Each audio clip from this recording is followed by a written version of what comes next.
Hello everybody student. एक बार बेटा फिर स्वागत है आपका बीएनपी नर्सिंग एजुकेशन क्लासेस में। जैसा कि आपको पता है, जो हम ओबीजी सेशन को जो हमने शुरुआत की थी, उसी शुरुआत को एंड तक लाते हुए बेटा एक और वीडियो के साथ आपके साथ रूबरू हो रहे हैं। एक नई थॉट, एक नई एनर्जी के साथ कि उनके लिए नहीं तो अपने लिए नहीं तो उनके लिए कामयाब बनो। सही बात है बेटा, अपने लिए नहीं तो उनके लिए कामयाब बनो जो तुम्हें नाकामयाब देखना चाहती हो। बिल्कुल सही बात है। इस थॉट से बेटा आपको ये पता लगेगा कि भाई आप मेहनत करते चल रहे हो, मेहनत करते चल रहे हो, कंटिन्यू मेहनत कर रहे हो, लेकिन आपको नाकामयाब देखकर आपका कहीं भी सिलेक्शन नहीं हो रहा है। आपके जो और पास रहने वाले पर्सन है वो खुश हो रहे हैं, ठीक है।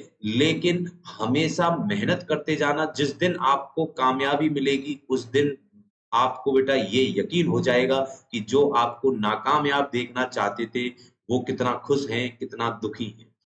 इसीलिए हमेशा मेहनत करें बेटा, अपने माँ-बाप का नाम रोशन करें, अपने भाई-बहन का नाम रोशन करें, अपनी संस्थान का नाम रोशन करें। ठीक है? तो मैं तो यही कहूँगा कि जब तक आपको बेटा सफलता नहीं मिल जाए, जब तक आपका कहीं न कहीं सिलेक्शन नहीं हो जाए, तब तक मेहनत करते रहें। और जिस दिन आपका सिलेक्शन हो गया, उस दिन बेटा आपकी जीत होगी, आपके माँ-बाप की जीत होगी, आपके सपने पूरे होंगे, माँ-बाप के सपने पूरे। ठीक है? तो चलो इसी सेशन को आगे बढ़ाते हुए बेटा फर्स्ट क्वेश्चन ये रहा आपकी स्क्रीन पर। क्वेश्चन को पढ़ें और आंसर दें बेटा। छोटा क्वेश्चन है लेकिन इंपॉर्टेंट क्वेश्चन। इसी क्वेश्चन से हम यहाँ पर कई क्वेश्चन को बेटा रीड आउट करेंगे, ध्यान रखना। जैसा कि क्वेश्चन है कॉर्पस ल्यूटियम सीक्रेट। मैं मेरे को पता है बेटा यहाँ से आपको ये क्वेश्चन पता है, इसका आंसर भी, इसका ऑप्शन भी आपको पता है, लेकिन यहाँ से जो मेन पर्पज है कि इस क्वेश्चन से हम कितने क्वेश्चन को रीड आउट करते हैं, कितने क्वेश्चन निकालते हैं, वो महत्वपूर्ण है, ध्यान रखना।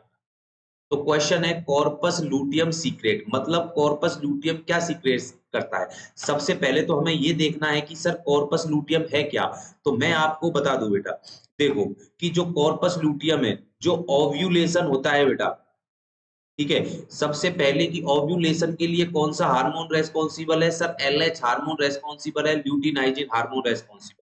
ठीक है। अब ये देखो बेटा, जैसे मानो ये ओवरी है, क्या है डियर, ओवरी है, ठीक है। ये क्या है, ओवरी है। अब ओवरी से क्या होगा बेटा, जो ये ओवम है, इसका क्या होगा, सीक्रेशन होगा, मतलब ओवरी से ओवम क्या होगा बेटा, फॉर्मेशन होगा। ठीक है। अब ये यहाँ पर निकल के आ गया बेटा क्या, ओवम। ठीक है। अब जब ये ओवम यहाँ पर निकल कर आ गया तो यहाँ पर आप देखोगे बेटा ये वाली चीज, कि जो ये चीज सिर्फ यहाँ पर जो ये ऑब्जेक्ट यहाँ पर बचा हुआ है, ठीक है, इसको हम क्या बोलते हैं, कॉर्पस लूटियम बोला जाता है। क्या बोला जाता है, कॉर्पस लूटियम बोला जाता है। और जो ये कॉर्पस लूटियम है, तो ध्यान रखना बेटा ये भी दो तरीके से क्या होता है, ये दो तरीके से बेटा इसका क्या होता है, रिमूव होता है ये। ठीक है, बॉडी से एब्सेंट होता है, ध्यान रखना कॉर्पस लूटियम। अब भाई मान लो कि अगर कोई फीमेल है, सुनना क्या कहना चाहता हूं बेटा, मैं फीमेल है और फीमेल की क्या स्टार्ट हो गई है, मेंस्ट्रुएशन साइकिल। अब मेंस्ट्रुएशन साइकिल का मेन पर्पस अगर एग्जाम में पूछ लिया जाए तो क्या है बेटा, ओव्यूलेशन कराना। अब अगर आपसे पूछे कि मेंस्ट्रुएशन साइकिल फीमेल में क्यों होती है, आंसर होगा ओव्यूलेशन के लिए होती है। अगर मान लो कोई फीमेल है, एमसी साइकिल उसमें क्या हो गई है, स्टार्ट हो गई है। अब एमसी साइकिल के दौरान जब ओव्यूलेशन होगा तो इसका मतलब ओवम का फॉर्मेशन हुआ, तो बचा हुआ पार्ट क्या है, कॉर्पस लूटियम है। तो एमसी साइकिल के दौरान फीमेल में कॉर्पस लूटियम कब एब्सेंट होती है, क्वेश्चन यहाँ से ये बनता है, कब एब्सेंट होती है। और एक दूसरा टाइप का क्वेश्चन बनता है, भाई एक फीमेल है और फीमेल क्या हो गई है, प्रेग्नेंट हो गई है डियर, क्या हो गई है, प्रेग्नेंट हो गई है। तो प्रेगनेंसी के अंदर कॉर्पस लूटियम कब एब्सेंट होगा, कब एब्सेंट होगा।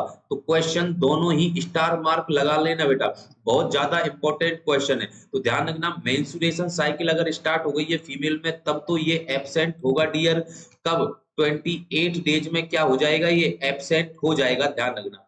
अगर मान लो प्रेग्नेंट फीमेल है, ठीक है, अगर फीमेल प्रेगनेंसी में है, मतलब प्रेग्नेंट हो गई है, तो कॉर्पस लूटियम एब्सेंट होगा डियर 3 मंथ में। कब होगा, 3 मंथ में, मतलब बोले तो 12 वीक में क्या होगा, एब्सेंट होगा। ठीक है, 12 वीक में क्या होगा, एब्सेंट होगा। और अब एक चीज ध्यान रखना बेटा कि जो कॉर्पस लूटियम होता है, ठीक है, अगर आपसे पूछे कौन सा हार्मोन का सिक्रेशन करती है, आंसर होगा प्रोजेस्टेरोन। और एस्ट्रोजन। और क्या होगा डियर? एस्ट्रोजन। ठीक है, अगर इन दोनों अगर ऑप्शन में है तो आपको बेटा प्रायोरिटी किसको देनी है? प्रोजेस्टेरोन। मोस्ट कॉमन किसको करती है? प्रोजेस्टेरोन। ठीक है, तो ये क्या किसको सिक्रेशन करती है? ज्यादा किसका सिक्रेशन करती है? प्रोजेस्टेरोन का। एस्ट्रोजन का भी सिक्रेशन करती है, लेकिन कम अमाउंट में क्या करती है? सिक्रेशन करती है। समझ में बात आ गई बेटा? अब ये क्वेश्चन जो मैंने आपको बताए हैं बहुत ज्यादा इंपॉर्टेंट क्वेश्चन है बेटा, जो एग्जाम में पूछे जाते हैं। नेक्स्ट क्वेश्चन ये आता है कि सर 12 वीक तक प्रेगनेंसी को कौन मेंटेन करके रखता है? 12 वीक तक प्रेगनेंसी को कौन मेंटेन करके रखता है? आंसर होगा कॉर्पस लूटियम।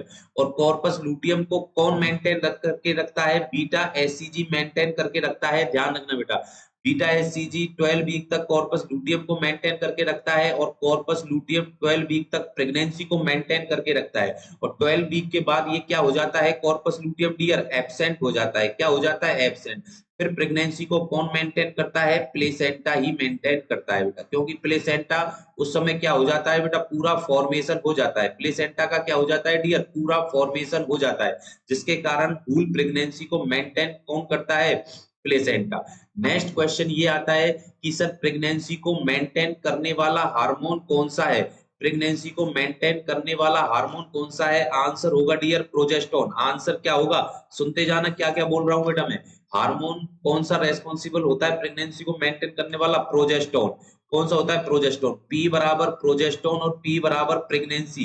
तो ध्यान रखना बेटा, प्रेगनेंसी को मेंटेन करने वाला हार्मोन प्रोजेस्टेरोन होता है। अब एक बार हम क्वेश्चन को पढ़ते हैं और आंसर निकालते हैं बेटा। कॉर्पस लूटियम सीक्रेट नीचे से भाई किस हार्मोन का सीक्रेशन करती है? एस्ट्रोजन का। बिल्कुल सही बात है, मैंने आपको बताया तो था कि कॉर्पस लूटियम कौन कौन से हार्मोन का सीक्रेशन? प्रोजेस्टेरोन और एस्ट्रोजन। लेकिन मोस्ट कॉमन किसका करती है बेटा सबसे ज्यादा? ये प्रोजेस्टेरोन का। मतलब एस्ट्रोजन भी सही है, अगर इस ऑप्शन में प्रोजेस्टेरोन है तो आंसर प्रोजेस्टेरोन ही जाएगा। मतलब A option is the right answer होगा बेटा। ठीक है, अगर ए ऑप्शन नहीं है तो सेकंड मोस्ट कॉमन जो आंसर होगा वो क्या होगा? एस्ट्रोजन आंसर होगा। और जो एलएच होता है डियर वो किसके लिए रेस्पॉन्सिबल है? ओव्यूलेशन के लिए रेस्पॉन्सिबल होता है। ध्यान रखना बेटा। ठीक है, और एफएसएच फॉलिकल स्टिमुलेटिंग हार्मोन, नाम से पता पड़ रहा है जो बेटा ग्राफियन फॉलिकल्स होती हैं उसको स्टिमुलेट करने का काम कौन करता है? Stimulate of Graafian follicles. किसका बेटा? Graafian follicles. तो स्टिमुलेट करने का काम कौन करता है? एफएसएच करता है। मैच्योर करने का काम कौन करता है? एफएसएच करता है। मतलब बी और सी और डी ऑप्शन तो अपने नहीं है, मतलब A option is the right answer होगा बेटा। ठीक है, क्वेश्चन छोटा था लेकिन इसी क्वेश्चन से हमको कई क्वेश्चन यहाँ पर बेटा सीखने को मिले। ठीक है, नेक्स्ट क्वेश्चन की तरफ मूव करते हैं। और ये रहा बेटा नेक्स्ट क्वेश्चन आपकी स्क्रीन पर। क्वेश्चन को पढ़ें और आंसर दें बेटा। ठीक है, ये क्वेश्चन सरल है, ध्यान रखना। ये क्वेश्चन बेटा आपको सीएचओ वगैरह एग्जाम में देखने को कई बार मिलते हैं, लेकिन ये क्वेश्चन बेटा ईएसआई 2016 में पूछा हुआ क्वेश्चन है। ध्यान रखना बेटा, ईएसआई 2016 में पूछा हुआ क्वेश्चन है। तो क्वेश्चन क्या है कि आफ्टर ओव्यूलेशन, ओव्यूलेशन के बाद has occur the ovum remain viable period पूछा है। मतलब ओवम कितने घंटे तक या कितने टाइम तक जिंदा रहता है, मतलब लाइव रहता है। तो ध्यान रखना बेटा, दो क्वेश्चन है लाइव के। एक तो ओवम कितने टाइम तक लाइव रहता है और एक स्पर्म कितने टाइम तक लाइव रहता है। तो दोनों के आंसर या दोनों ही एग्जाम में सीएचओके में पूछे जा सकते हैं। ओवम का अगर आपसे पूछे तो 12 से 24 आवर, मतलब 12 से 24 आवर तक बेटा ओवम जिंदा रहता है, लाइव रहता है। स्पर्म कितने घंटे तक? तो 48 से 72 आवर तक, मतलब 2 से 3 दिन तक क्या रहता है बेटा? ये लाइव रहता है। ध्यान रखना। तो क्वेश्चन सरल था और इंपॉर्टेंट था। तो अब यहाँ पर देख लो बेटा 1 to 6 आवर बिल्कुल गलत बात है बेटा। 12 to 24 आवर बिल्कुल सही बात है। इसमें ओवम का पूछा है, ओवम का आंसर क्या होगा बेटा? 12 से 24 घंटे तक ओवम जिंदा रहता है। ध्यान रखना। और जो 24 से 36 आवर ये गलत है, और 48 से 72 आवर ये किसका है डियर? स्पर्म का है। किसका है? स्पर्म का है। मतलब कि जो हमारा इस क्वेश्चन का ऑप्शन है वो कौन सा राइट है बेटा? B option is the right answer होगा। ठीक है, क्वेश्चन छोटा था, सरल था, लेकिन एग्जाम में पूछा जा सकता है बेटा, क्योंकि ऐसे छोटे छोटे क्वेश्चन ही जल्दबाजी में बेटा हमेशा गलत होते हैं। ठीक है, नेक्स्ट क्वेश्चन की तरफ मूव करते हैं। और ये रहा बेटा नेक्स्ट क्वेश्चन आपकी स्क्रीन पर। क्वेश्चन को पढ़ें। यहां से बेटा हमें 4 क्वेश्चन देखने को मिलेंगे, ध्यान रखना। 4 क्वेश्चन देखने को मिलेंगे कि क्वेश्चन क्या है कि इररेगुलर है acyclic bleeding from uterus is term, मतलब यूट्रस से एसाइक्लिक मतलब इररेगुलर, इररेगुलर हो रही है। मैंने आपको बताया था बेटा कि जो मेंसुरेशन साइकिल होती है डियर, वो कितने दिन में 28 डेज में क्या होती है, रिपीट होती है एक शब्द में। अगर हम इसका बेटा रेंज पूछे तो 21 से 35 दिन में क्या होती है, नॉर्मली ये क्या होती है डियर, रिपीट होती है। अब इररेगुलर साइक्लिक का मतलब है कि भाई कभी तो 21 दिन में आ गई, कभी 22 दिन में आ गई, कभी 32 दिन में आ गई, कभी 28 दिन में आ गई, कभी 26 दिन में आ गई। इररेगुलर हुई या नहीं हुई बेटा ये, ठीक है, असाइक्लिक हो गई। क्या हो गई बेटा, असाइक्लिक। तो इस टर्म को हम क्या कहते हैं कि सर, डी ऑप्शन पढ़ लेते हैं, डिसमेनूरिया नहीं बेटा, डिसमेनूरिया का मतलब होता है difficulty of the mensuration cycle. Menstruation cycle में क्या हो जाना बेटा, डिफिकल्टी हो जाना। और ये डिफिकल्टी कब होती है, जब ब्लीडिंग फेज चल रही होती है 1 to 5 डेज, मतलब 5 दिन जो ब्लीडिंग फेज चलती है बेटा, क्या चलती है, ब्लीडिंग फेज चलती है। ब्लीडिंग फेज के दौरान जब फीमेल को क्या होता है, पेन होता है, उसको हम क्या बोलते हैं, डिसमेनूरिया बोलते हैं। क्या बोलते हैं डियर, डिसमेनूरिया बोलते हैं। तो मतलब अपना डी ऑप्शन तो क्या हो गया डियर, खोटा हो गया। नेक्स्ट पढ़ते हैं epimenorrhea. Epimenorrhea is also known as the polymenorrhagia. क्या होता है डियर, पॉलीमेनोरेजिया। पॉलीमेनोरेजिया का मतलब होता है, देखो कि नॉर्मल मैंने आपको बताया था कि 21 से 35 दिन चलती है, 21 से 35 दिन, ठीक है। पॉलीमेनूरिया का मतलब क्या होगा कि इसको हम दो भागों में, अगर मान लो 21 दिन से कम चली और 35 दिन के बाद चली, मतलब 21 दिन से पहले, तो इसका मतलब कि 1 ईयर में कितनी मेंसुरेशन होती है बेटा, 13 बार मेंसुरेशन होता है फीमेल में एक साल में। अब एक बात बताओ, अगर 21 दिन से पहले पहले अगर क्या हो रही है, मेंसुरेशन हो रही है, तो साल में 13 से ज्यादा बार हो गई। इसका मतलब कि मेंसुरेशन साइकिल क्या हुई, इंक्रीज हुई, ठीक है। अगर 35 दिन के बाद, इसका मतलब मेंसुरेशन साइकिल क्या हुई, डिक्रीज हुई। तो इंक्रीज जो 21 दिन से कम है, इसको तो हम बोलते हैं पॉलीमेनूरिया। और अगर 35 दिन से ज्यादा हुई, इसको हम बोलते हैं डियर ओलिगोमेनूरिया। क्या बोलते हैं, ओलिगोमेनूरिया। तो मैंने आपको यही बताया था कि एपीमेनूरिया का मतलब क्या होता है, इसको पॉलीमेनूरिजिया भी बोलते हैं। तो इसका मतलब ये ऑप्शन भी अपना क्या हो गया डियर, खोटा हो गया। नेक्स्ट है मेनोरेजिया। मेनोरेजिया का मतलब होता है डियर कि भाई नॉर्मल मेंस्ट्रुएशन साइकिल में कितना ब्लड लॉस होता है, 20 से 80 ml। कितना होता है डियर, 20 से 80 ml। एक शब्द में आंसर पूछ ले तो 35 ml होता है। अगर मैं ये कहूं कि 20 ml से कम ब्लड लॉस हो रहा है, तो इसका मतलब ये तो हो गया हाइपोमेनूरिया। क्या हो गया डियर, हाइपोमेनूरिया।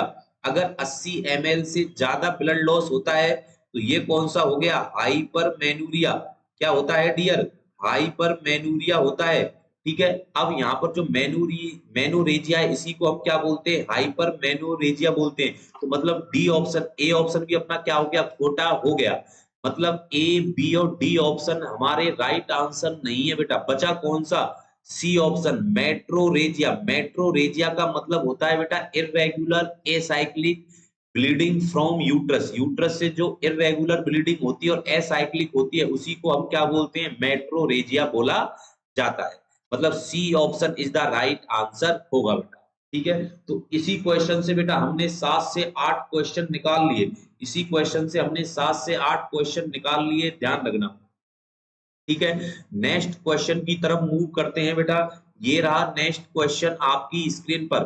क्वेश्चन को पढ़ें और आंसर दें बेटा। क्वेश्चन बहुत ही ज्यादा इंपॉर्टेंट है, ध्यान रखना, और प्रीवियस एग्जाम में पूछा हुआ क्वेश्चन है। क्वेश्चन क्या है, amniocentesis should not be perform during first 3 month of pregnancy. भाई क्यों, मतलब आपसे ये पूछा है कि एमनियोसेंटेसिस हम पहले 12 वीक में या 3 महीने में क्यों नहीं करते हैं, इसका रीजन क्या है। आपको पता है कि एमनियोसेंटेसिस क्या है, नाम से ही पता पड़ रहा है बेटा, एमनियोसेंटेसिस। एमनियोसेंटेसिस का मतलब होता है aspiration of amniotic fluid by the needle. Needle के द्वारा हम क्या करें बेटा, एमनियोटिक फ्लूइड को क्या करें, एस्पिरेट करें, उसी को हम क्या बोलते हैं, एमनियोसेंटेसिस। नॉर्मली एमनियोसेंटेसिस बेटा कब किया जाता है, तो ध्यान रखना बेटा 11 टू 15 वीक पर किया जाता है। 11 टू 15 वीक पर मतलब अर्ली किया जाता है, ध्यान रखना। अगर आपसे अर्ली पूछे कि अर्ली एमनियोसेंटेसिस 11 से 15 वीक पर, अगर आपसे पूछे कि कब किया जाता है, तो 15 वीक के बाद किया जाता है। 15 वीक के बाद क्यों किया जाता है सर, क्योंकि एमनियोटिक फ्लूइड बेटा पर्याप्त मात्रा में होता है, इट मींस एनफ मात्रा में होता है बेटा। किस मात्रा में होता है, एनफ मात्रा में होता है, पर्याप्त मात्रा में होता है। ठीक है, तो इस क्वेश्चन में क्या बोल रखा है कि एमनियोसेंटेसिस फर्स्ट 3 मंथ में क्यों नहीं किया जाता है, इसका रीजन क्या है, there are more chance of infection. बिल्कुल सही बात है बेटा कि अगर भाई देखो, अगर फर्स्ट 3 मंथ में अगर हमने एमनियोसेंटेसिस किया तो इन्फेक्शन के चांस ज्यादा रहेंगे बेटा। तो मतलब ए ऑप्शन भी अपना क्या है, राइट है। नेक्स्ट है there is not enough amniotic fluid, यही तो मैंने बताया था कि एमनियोटिक फ्लूइड पर्याप्त मात्रा में नहीं होता है, मतलब बी ऑप्शन भी अपना क्या है, राइट आंसर होगा। नेक्स्ट है बेटा chance of damage of foetus, मतलब फीटस के डैमेज होने के चांस भी होते हैं। अब एक बात बताओ कि ये जैसे एमनियोटिक सैक है और इसमें क्या है, एमनियोटिक फ्लूइड भरा हुआ है, इसी में क्या है डियर, बेबी है। अब अगर ये एमनियोटिक फ्लूइड नहीं हो, अगर कोई इसमें निडल इंसर्ट करे तो निडल कहां पर जाने के चांस हो सकते हैं, फीटस में, और फीटस का क्या हो सकता है बेटा, डैमेज होने का चांस हो सकता है। अगर मान लो इत्तेफाक से माँ आर एच इन नेगेटिव हुई, आर एच नेगेटिव हुई, तो बच्चे में क्या हो सकती है, आर एच इन कॉम्पेटिबिलिटी के चांस भी हो सकते हैं बेटा। किसके चांस हो सकते हैं, आर एच इन कॉम्पेटिबिलिटी के चांस भी हो सकते हैं। इसीलिए ध्यान रखना बेटा ए भी सही है, बी भी सही है, सी भी सही है, मतलब अपना ओवरऑल जो राइट आंसर है वो कौन सा है, D option is the right answer होगा बेटा। समझ में बात आई बेटा। नेक्स्ट क्वेश्चन की तरफ मूव करते हैं। नेक्स्ट क्वेश्चन ये रहा आपकी स्क्रीन पर, फिर एमनियोसेंटेसिस से रिलेटेड क्वेश्चन आ गया बेटा। इस क्वेश्चन को बेटा हम आपके ऊपर छोड़ते हैं और इसका आंसर बेटा आपको कमेंट बॉक्स में लिखना है, इसका आंसर आपको कमेंट बॉक्स में देना है, ध्यान रखना बेटा। ठीक है, तो इस क्वेश्चन को स्टार बना लेना। ठीक है, और इसका आंसर आपको कमेंट बॉक्स में लिखना पड़ेगा। ठीक है, नेक्स्ट क्वेश्चन की तरफ मूव करते हैं। ये रहा बेटा नेक्स्ट क्वेश्चन आपकी स्क्रीन पर। क्वेश्चन में गलती मत करना बेटा, सरल क्वेश्चन है लेकिन ट्रिकी क्वेश्चन है ये। क्वेश्चन को पढ़ें, all of the following are positive sign of pregnancy, मतलब एक्सेप्ट, मतलब कि सभी प्रेगनेंसी के पॉजिटिव साइन है लेकिन किसी एक को छोड़कर। बिल्कुल सही बात है बेटा। देखते हैं कुकनिंग। कुकनिंग का मतलब होता है बेटा कि फर्स्ट फीटल मूवमेंट। क्या होता है, फर्स्ट फीटल मूवमेंट, कि बच्चा जब पहली बार क्या करता है बेटा, एब्डोमेन यूट्रस के अंदर मूव करता है, ठीक है, मूवमेंट करता है, उसको हम क्या बोलते हैं, कुकनिंग बोलते हैं, ध्यान रखना बेटा। अब बात ये आती है कि सर कुकनिंग दो कंडीशन हो सकती है बेटा, एक तो माँ बेटा पहली बार क्या हुई है, गर्भवती हुई है, मतलब प्राइमी ग्रेविडा हो सकती है। नहीं, दूसरा हो सकता है मल्टी ग्रेविडा, दूसरा क्या हो सकता है, मल्टी ग्रेविडा, मतलब माँ कई बार क्या हो चुकी है, गर्भवती। प्राइमी ग्रेविडा में अगर ये पूछे कि बच्चा कब पहली बार मूवमेंट करता है, आंसर क्या होगा, 18 से 20 वीक। आंसर क्या होगा डियर, 18 से 20 वीक। अगर मल्टी ग्रेविडा में पूछ ले तो 16 से 18 वीक होगा। क्या होगा डियर, 16 से 18 वीक। या फिर कि मतलब प्राइमी ग्रेविडा से लेस देन 2 वीक, मतलब 2 वीक पहले क्या हो जाएगा, मूवमेंट हो जाएगा, क्योंकि मल्टी ग्रेविडा मतलब कई बार क्या हो चुकी है, गर्भवती हो चुकी है। तो इसको क्या है बेटा, एक्सपीरियंस है, क्या है, एक्सपीरियंस है। ये बेटा तुरंत पहचान लेगी कि बच्चा क्या कर रहा है, मूवमेंट कर रहा है, मतलब ये भी अपना क्या हो गया बेटा, इस क्वेश्चन के अकॉर्डिंग पॉजिटिव साइन हो गया। नेक्स्ट है फीटल हार्ट साउंड।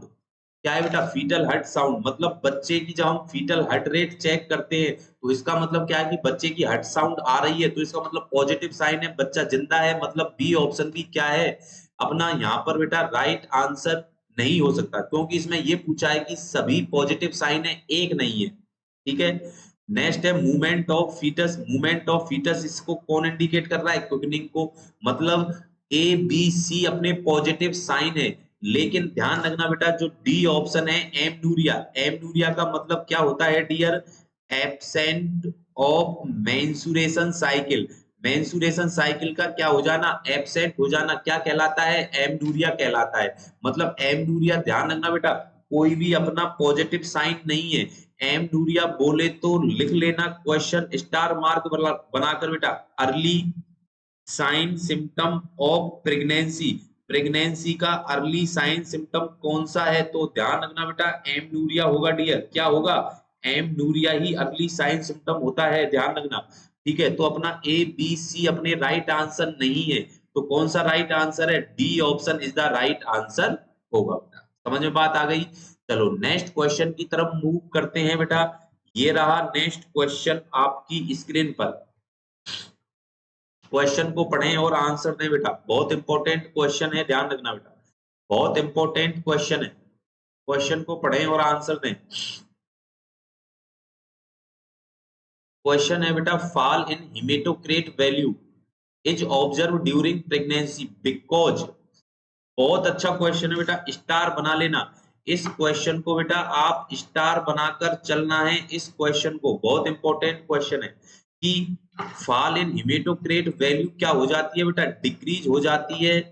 कब, ड्यूरिंग प्रेगनेंसी के दौरान, बिकॉज क्योंकि, क्यों हो जाती है, इसमें सिर्फ वाई का आपसे पूछा है बेटा कि हेमेटोक्रेट वैल्यू प्रेगनेंसी में कम क्यों हो जाती है। देखो बेटा, अब मैं आपको इसका कंसेप्ट समझाता हूँ।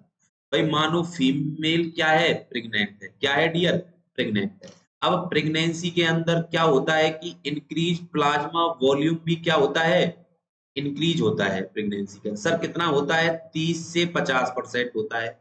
एंड एक इंक्रीज होता है बेटा आरबीसी वॉल्यूम, आरबीसी का वॉल्यूम भी क्या होता है, इंक्रीज होता है। सर कितना होता है, 20 से 30%। मतलब दोनों ही बढ़ते हैं, लेकिन ज्यादा कौन बढ़ता है, प्लाज्मा, कम कौन बढ़ता है, आरबीसी। अब एक चीज देखो बेटा, अगर आपने एक बाउल लिया, बाउल के अंदर आपने पानी डाला, क्या डाला, पानी डाला, पानी में आपने क्या डाली बेटा, शुगर डाली, तो ये शुगर क्या होगी, पूरी तरीके से क्या होगी डियर, यहाँ पर घुल जाएगी। ये हो गई, घुल गई बेटा। अब आपने ये बताओ कि इसमें कोई भी शुगर का कण है, तो सारे जो है वो थोड़े थोड़े से कहां पर बैठ जाएंगे बेटा, नीचे बैठ जाएंगे। कहां पर बैठ जाएंगे, नीचे बैठ जाएंगे। मतलब शुगर तो आपने कम डाली, पानी का वॉल्यूम ज्यादा था, तो पानी मीठा भी नहीं होगा, सीधी सी बात है, ना ही क्या होगा बेटा, गाढ़ा होगा। पानी कितना रहेगा, कंसिस्टेंसी कैसी रहेगी वाटर की, कम रहेगी। इसी प्रकार जब प्लाज्मा वॉल्यूम ज्यादा बढ़ेगा और आरबीसी कम बढ़ेगी बेटा, तो आरबीसी प्लाज्मा में कंप्लीटली क्या हो जाएंगी बेटा, डाइल्यूट हो जाएंगी। तो यहां पर हम एक लाइन लिखे, dilute of RBC in plasma. Plasma में कंप्लीटली आरबीसी क्या हो जाएंगी, डाइल्यूट हो जाती हैं, ध्यान रखना बेटा। और इसी को हम क्या बोलते हैं, हीमोडाइल्यूशन। क्या बोलते हैं डियर, हीमोडाइल्यूशन। आरबीसी का कंप्लीटली क्या हो जाना, प्लाज्मा में बेटा घुल जाना, डाइल्यूशन हो जाना, क्या कहलाता है, हीमोडाइल्यूशन कहलाता है। और हीमोडाइल्यूशन अगर होगा, मतलब आरबीसी कंप्लीटली क्या हो गई बेटा, घुल गई, तो इससे क्या होगा बेटा, आरबीसी भाई किसको बाइंड करके रखती है, ऑक्सीजन को बाइंड करके रखती है। अब जब पूरी तरीके से घुल जाएंगी, तो बाइंडिंग कैपेसिटी भी क्या हो जाएगी डियर, इसकी बाइंडिंग कैपेसिटी भी क्या हो जाएगी, डिक्रीज हो जाएगी ऑक्सीजन की। और ऑक्सीजन की बाइंडिंग कैपेसिटी डिक्रीज हो जाएगी, तो इजिली क्या होगा डियर, इजिली ऑक्सीजन बेटा किसको मिलेगी बेटा, टू द फीटस, फीटस को मिलेगी। किसको मिलेगी, फीटस को मिलेगी। तो एक चीज ध्यान रखना बेटा कि आरबीसी का कम बढ़ना और प्लाज्मा का ज्यादा बढ़ना, ये कहलाता है बेटा फिजियोलॉजिकल एनीमिया। क्या कहलाता है डियर, फिजियोलॉजिकल एनीमिया। ये भी आपको बेटा यहां से क्वेश्चन मिलता है कई बार एग्जाम में। अब नेक्स्ट क्वेश्चन पूछा जाता है कि ये कौन से ट्राइमेस्टर में होता है, कौन से ट्राइमेस्टर में होता है, तो आंसर होगा बेटा सेकंड ट्राइमेस्टर में। आंसर क्या होगा डियर, सेकंड ट्राइमेस्टर इसका आंसर होगा, ध्यान रखना। ठीक है, तो हेमेटोक्रेट वैल्यू का बेटा क्या होना, डिक्रीज होना प्रेगनेंसी के दौरान, क्यों। अब इसमें देख लो बेटा, मैंने क्या बताया था कि हीमोडाइल्यूशन, बिल्कुल सही बात है, ए ऑप्शन ही अपना क्या है बेटा, राइट है। हीमो कंसंट्रेशन बिल्कुल गलत बात, ब्लड लॉस नहीं होता ड्यू टू प्रोजेस्टेरोन पर तो कोई इफेक्ट है ही नहीं बेटा, तो A option is the right answer होगा बेटा। ठीक है, तो ये था बेटा इस क्वेश्चन का एक्सप्लेनेशन, ध्यान रखना। ठीक है, नेक्स्ट क्वेश्चन की तरफ मूव करते हैं। और ये रहा बेटा नेक्स्ट क्वेश्चन आपकी स्क्रीन पर। क्वेश्चन को पढ़ें और आंसर दें बेटा, इंपॉर्टेंट क्वेश्चन है, ध्यान रखना। क्वेश्चन क्या है, इस क्वेश्चन को बेटा ये भी ध्यान रखना बेटा, ईएसआई 2016 में एग्जाम में पूछा हुआ क्वेश्चन है। इसका एक्सप्लेनेशन भी बेटा बड़े ध्यान से सुनना है आपको कि for effective foetal blood circulation nurse should advise the pregnancy women to take rest. मतलब इसमें ये पूछा है कि बच्चे को जो ब्लड सर्कुलेशन होता है इफेक्टिव होना चाहिए, तो प्रेगनेंसी के अंदर नर्स है बेटा क्या एडवाइस देती है, रेस्ट किस प्रकार करा जाए, किस पोजीशन में करा जाए। तो सबसे पहले देखो बेटा, फुट एंड रेज 11 मतलब पैरों को क्या कर लो, ऊपर कर लो। ये बकवास बात है भाई, ऐसा नहीं होता। ये किसको कम करवाता है, एडिमा को कम करवाता है डियर, और एडिमा की तो चर्चा ही नहीं हो रही। Right lateral position, right lateral position भी नहीं है, ध्यान रखना बेटा। सुपाइन पोजीशन, अगर हम फीमेल को बेटा प्रेगनेंसी में सुपाइन पोजीशन देंगे तो फीमेल किससे सफर करेगी बेटा, ध्यान रखना, सुपाइन हाइपोटेंशन सिंड्रोम से। किससे सफर करेगी बेटा, सुपाइन हाइपोटेंशन, हाइपोटेंशन सिंड्रोम से क्या करेगी, सफर करेगी। सर अगर प्रेगनेंसी के दौरान महिला सुपाइन पोजीशन में लेट गई तो उसको ये कंडीशन होगी, बिल्कुल सही बात है, मैंने बोला हाँ बिल्कुल यही होगी। अब जब ये होगी तो इसका मतलब रीजन क्या होगा, इसका रीजन क्या होगा, क्योंकि ध्यान रखना बेटा क्या कम हो जाएगा, डिक्रीज वेनस रिटर्न। क्या कम हो जाएगा, डिक्रीज वेनस रिटर्न क्या हो जाएगा, कम हो जाएगा। और वेनस रिटर्न कम हुआ तो महिला को क्या होने के चांस रहेंगे बेटा, एडिमा होने के चांस रहेंगे, एडिमा होने के चांस रहेंगे। तो इसका मतलब क्या होगा बेटा कि पूरी बॉडी पर क्या हो जाएगा, एडिमा हो जाएगा, और एडिमा हो जाएगा तो यही क्या है बेटा, सीवियर कंडीशन है। क्या है, सीवियर कंडीशन। इसलिए मतलब ए ऑप्शन भी अपना क्या हो गया, खोटा हो गया। बचा कौन सा, B option, left lateral position देंगे बेटा। क्या देंगे, लेफ्ट लेटरल पोजीशन फीमेल को हम देते हैं, ध्यान रखना बेटा। अब लेफ्ट लेटरल पोजीशन में क्या होगा, मैंने आपको यहाँ पर क्या बताया था, सुपाइन पोजीशन में वेनस रिटर्न क्या हो जाएगा, कम। अब अगर हम महिला को लेफ्ट लेटरल पोजीशन देंगे तो वेनस रिटर्न क्या हो जाएगा, इंक्रीज हो जाएगा। क्या हो जाएगा, इंक्रीज हो जाएगा। वेनस रिटर्न इंक्रीज हुआ तो एडिमा क्या होगा बेटा, बिल्कुल नहीं होगा। क्या नहीं होगा, एडिमा बिल्कुल नहीं होगा। इसीलिए ध्यान रखना बेटा कि लेफ्ट लेटरल पोजीशन ही देना क्या है बेटा, सुविधाजनक है फीमेल को प्रेगनेंसी के अंदर। ठीक है, तो B option is the right answer होगा बेटा, B option is the right answer होगा। ठीक है, नेक्स्ट क्वेश्चन की तरफ मूव करते हैं। ये रहा बेटा नेक्स्ट क्वेश्चन आपकी स्क्रीन पर। क्वेश्चन को पढ़ें और आंसर दें बेटा, इंपॉर्टेंट क्वेश्चन है, ध्यान रखना। क्वेश्चन को पढ़ें और आंसर दें। क्वेश्चन क्या है, nurse explain the treatment for fluid retention. मतलब नर्स किसका ट्रीटमेंट कर रही है डियर, फ्लूइड जो इकट्ठा हो रहा है उसका ट्रीटमेंट कर रही है ड्यूरिंग प्रेगनेंसी। प्रेगनेंसी के दौरान फ्लूइड इकट्ठा हो रहा है ज्यादा, और जो नर्स है बेटा ट्रीटमेंट कर रही है इसी का। तो कैसे ट्रीटमेंट करेगी, तो सबसे पहले सुने बेटा कहानी। Adequate fluid and flow salt diet, मतलब फ्लूइड रिटेंशन हो रहा है, ज्यादा फ्लूइड है, ऊपर से आप पर्याप्त मात्रा में और भी फ्लूइड दे रहे हो, और साल्ट डाइट भी मतलब NaCl भी दे रहे हो। और आपको पता है जब जब सोडियम इंक्रीज होगा वाटर भी क्या होगा डियर, इंक्रीज होगा। इसलिए मतलब ये तो भूल कर भी मत कर देना, नहीं तो महिला के और क्या हो जाएगा डियर, एडिमा हो जाएगा। क्या हो जाएगा, एडिमा हो जाएगा।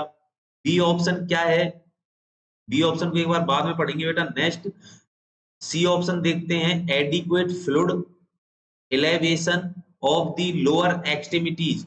क्या है बेटा कि एडिक्वेट फ्लूइड देंगे एंड एलिवेशन, मतलब कि एडिक्वेट फ्लूइड पहले ही क्या है बेटा उसके, क्या है डियर, फ्लूइड रिटेंशन हुआ पड़ा है, ऊपर से आप क्या दे रहे हो, ऊपर से आप क्या दे रहे हो बेटा, फ्लूइड दे रहे हो।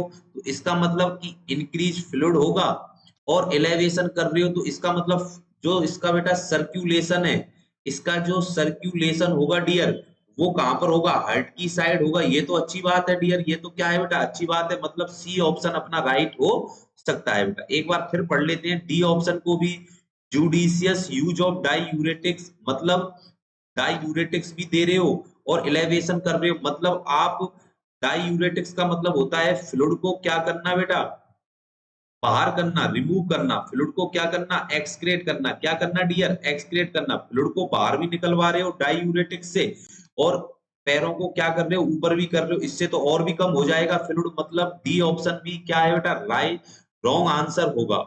नेक्स्ट बी ऑप्शन पढ़ते हैं, ए लो साल्ट डाइट। साल्ट डाइट हमें कम देनी है और इलेवेशन करनी है, इससे भी फ्लूइड क्या हो जाएगा बेटा, और कम हो जाएगा। मतलब सी ऑप्शन ही अपना क्या है बेटा, राइट आंसर होगा।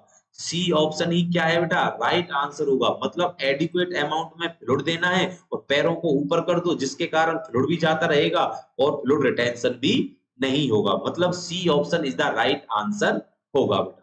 ठीक है, ये थे बेटा आज के कुछ इंपॉर्टेंट क्वेश्चन। फिर मिलते हैं एक नई वीडियो के साथ, एक नए एमसीक्यू सेशन के साथ। फिर मुलाकात होगी इसी प्लेटफॉर्म पर। तब तक के लिए बेटा हमारी जो बेटा आपको अगर वीडियो पसंद आती है तो लाइक करें, शेयर करें, सब्सक्राइब करें। ठीक है, फिर आज के लिए इतना ही। नेक्स्ट मिलते हैं एक नए एमसीक्यू सेशन के साथ। फिर मुलाकात होगी इसी प्लेटफॉर्म पर। तब तक के लिए ओके बाय, थैंक यू।